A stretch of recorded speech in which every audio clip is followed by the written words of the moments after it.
अब सेक्शन 9 में पाषाण आख्यान की कथा जो चल रही थी उसको अब इस सेक्शन 10 में आगे बढ़ाते हैं। तो वशिष्ठ जी कहते हैं कि वह 12 सूर्य अब ब्रह्मलोक को जलाने लगे तथा उसके बाद निर्वाण को प्राप्त हो गए। फिर भयंकर बाढ़ से सारा लोक जल से भर गया। तब एक भयंकर विशालकाय काली शक्ल दिखी जो रुद्र थे। वह परमात्मा ही थे जो अहंकार के रूप में प्रकट हुए थे। उन्होंने समुद्र का सारा जल पी लिया और तांडव करने लगे। उनके शरीर से एक काली छाया निकल रही थी जिसके 3 नेत्र आग की तरह लाल थे। वह भगवती काली ही थी जो नाच रही थी। असल में ब्रह्म ही अपने स्वभाव से रुद्र रूप धारण करते हैं। उनकी मनोमय चेष्टा शक्ति ही काली है, जैसे आग और गर्मी। नाचते नाचते काली ने प्रेमवश शिव को छू लिया। छूते वह धीरे धीरे क्षीण होकर शिव के स्वरूप में चली गई। शिव की स्पंद शक्ति को शिव की इच्छा कहा जाता है जो दृश्य जगत का विस्तार करती है। कर्म और दृश्य जगत मन का ही अंग है। मन या चित्त शक्ति तभी तक मोहवश सृष्टि में घूमती है जब तक परमात्मा के दर्शन नहीं करती। दर्शन होते ही, परमात्मा के दर्शन होते ही वह उनमें समा जाती है। फिर वशिष्ठ जी बताते हैं कि भगवान रुद्र और ब्रह्मांड निश्चेष्ट हो गए तथा भगवान रुद्र ने ब्रह्मांड को अपने सांस के अंदर द्वारा खींच लिया, अपने सांस लेकर अपने अंदर खींच लिया और मुंह में डाल लिया। तब वह अकेले रह गए। फिर वह खुद भी हल्के और छोटे हो गए और परमाणु के बराबर होकर गायब हो गए। तब सिर्फ पर ब्रह्म ही शेष रह गए जिसका ना आदि है ना अंत है। तो कहने का ये मतलब है कि महाप्रलय जब प्रलय हो जाती है तब खाली सिर्फ परमात्मा ही शेष रहते हैं, पर ब्रह्म ही शेष रहते हैं और बाकी सब कुछ उनमें समा जाता है। वशिष्ठ जी कहते हैं इस तरह मैंने उस चट्टान में महान ब्रह्म रूप ब्रह्मांड और उसके महाप्रलय को देखा। उसके बाद मैंने फिर उस शिला को देखना शुरू किया। तब मुझे उसके दूसरे हिस्से में उसी तरह का भरा हुआ जगत दिखाई दिया। फिर मैंने ब्रह्म में स्थित होकर अपने अंदर देखा तो वहाँ भी अपने अंदर सृष्टि निकलती हुई दिखाई दी। जड़ चेतन सब में जगत ही मौजूद है। इस सृष्टि का उदय उस आत्मा में होता है जिसने सृष्टि के शुरू में अपने स्वरूप को अलग रूप से अनुभव किया। जब आत्मा अपने को परमात्मा से अलग महसूस करती है, अलग देखने लगती है, तब सृष्टि का आरंभ होता है। वशिष्ठ जी कहते हैं कि फिर उन्होंने 5 महाभूतों को अर्थात पृथ्वी, जल, वायु, आकाश, अग्नि का रूप धारण करके भली भांति घूमे, विहार किया तथा इन भूतों के रूप से जगत शरीर को देखकर अपने पहले के समाधि स्थान कुटिया में लौट आए। वहाँ पर उन्होंने देखा कि उनका शरीर तो नहीं है, पर एक महात्मा एक समाधि में बैठे हुए हैं। शायद उस महात्मा ने मेरे शरीर को फेंक दिया होगा, ऐसा सोचकर वशिष्ठ जी सूक्ष्म देह से सप्त ऋषि लोग जाने की सोचने लगे। ऐसा सोचकर जैसे ही वो चलने को तैयार हुए, वैसे ही क्योंकि उनके पहले वाला संकल्प का नाश हो गया था, वो कुटिया गायब हो गई। क्योंकि पहला संकल्प था जब तक रहूं कुटिया में रहूं। जैसे ही ये संकल्प का नाश हुआ कि अब सप्त ऋषि लोक में जाऊं, वो कुटिया खत्म हो गई, नाश हो गई। तब वशिष्ठ जी कहते हैं मैं और सिद्ध महात्मा दोनों ही नीचे गिरे। वशिष्ठ जी के पूछने पर महात्मा ने बताया कि दुनिया में विरक्त होने पर वह यहाँ एकांत में समाधि लगाकर बैठे थे। तब दोनों आकाश में उड़े और एक दूसरे से विदा ली। इस कथा से यह पता चलता है कि सारी सृष्टियाँ परमात्मा में स्थित है। जो दिखता है वह ब्रह्म ही है, वह सृष्टि नहीं है। एकमात्र चैतन्य शक्ति ही मौजूद है।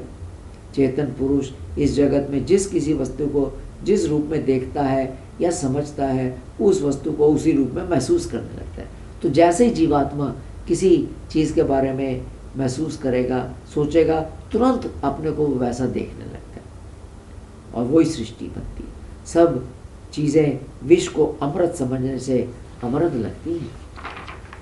और वशिष्ठ जी कहते हैं अलग अलग लोगों की परमात्मा के बारे में अलग अलग सोच होती है।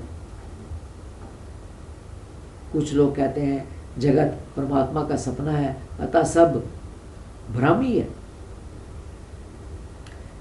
दूसरे कुछ लोग कहते हैं कि पुरुष और प्रकृति के संबंध जुड़ने से ये जगत बनता है। तीसरी तरह के लोग कहते हैं कि परमात्मा ही जगत के रूप में भासित हो रहा है, दिखाई दे रहा है। चौथी तरह के लोग कहते हैं ये जगत वैसा ही है जैसा दिखाई देता है, और तथा वास्तविक तत्व इससे अलग है, विलक्षण है।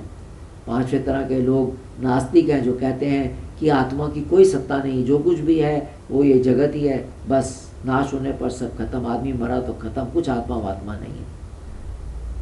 छठे मलेच्छ ऐसे कहते हैं कि जीव देह के बराबर बड़ा है जिसे ईश्वर ने पैदा किया है, तथा जहाँ शरीर गाड़ा जाता है, दफनाया जाता है, वह वहीं रहता है, तथा समय पर ईश्वर उसके बारे में विचार करते हैं।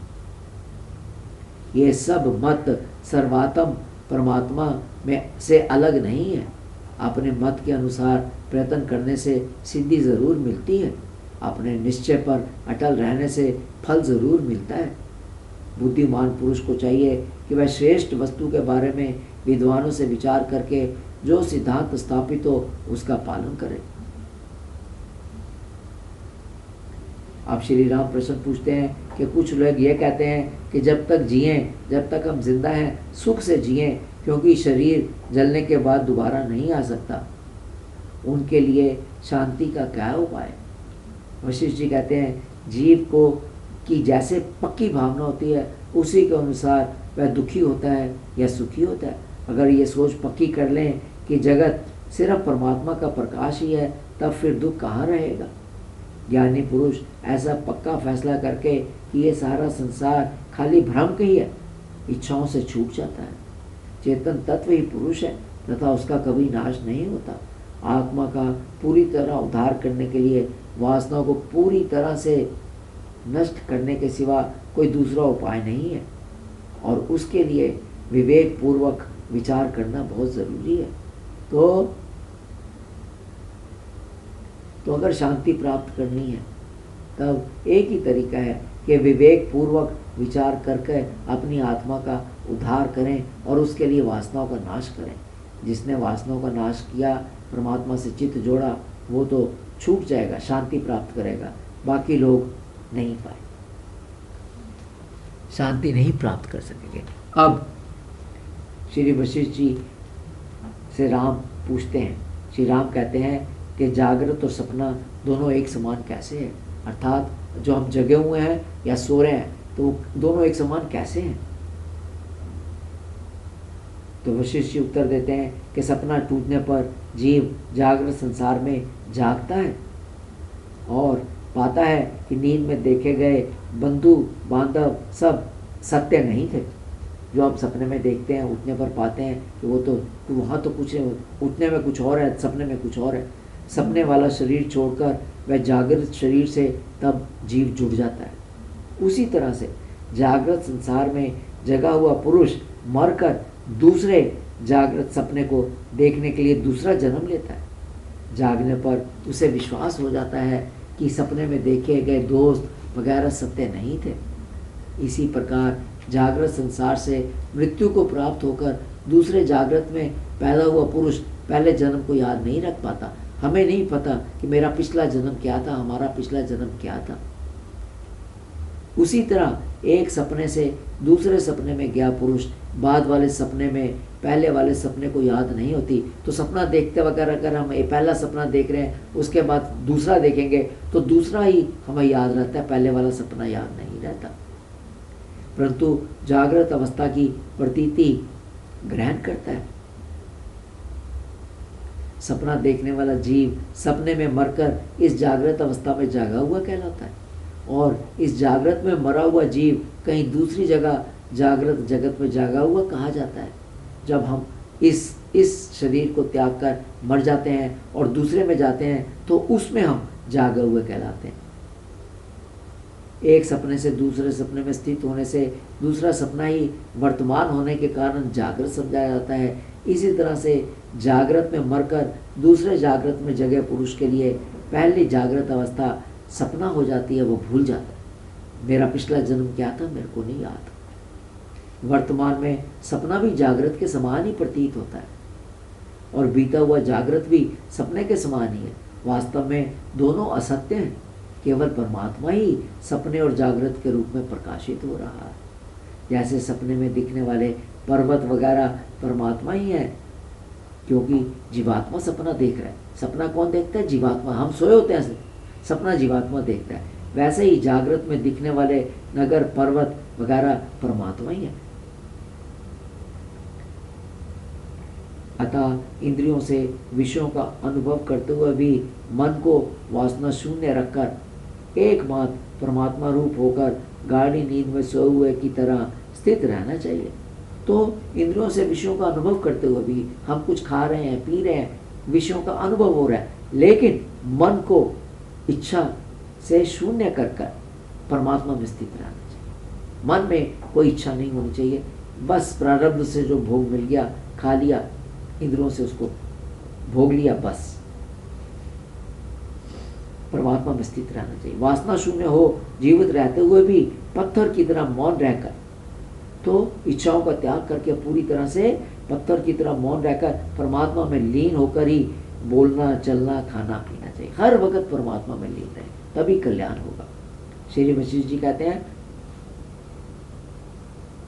कि प्राणियों की उत्पत्ति दो तरह से होती है। एक भ्रांतिजित अर्थात पूर्व जन्म के अनुभव से, दूसरी ब्रह्ममय ब्रह्मा जी के संकल्प से पैदा होते हैं। असल में सृष्टि के पैदा होने का कोई कारण नहीं, क्योंकि सृष्टि के शुरू में एक विशुद्ध चेतन ही मौजूद है।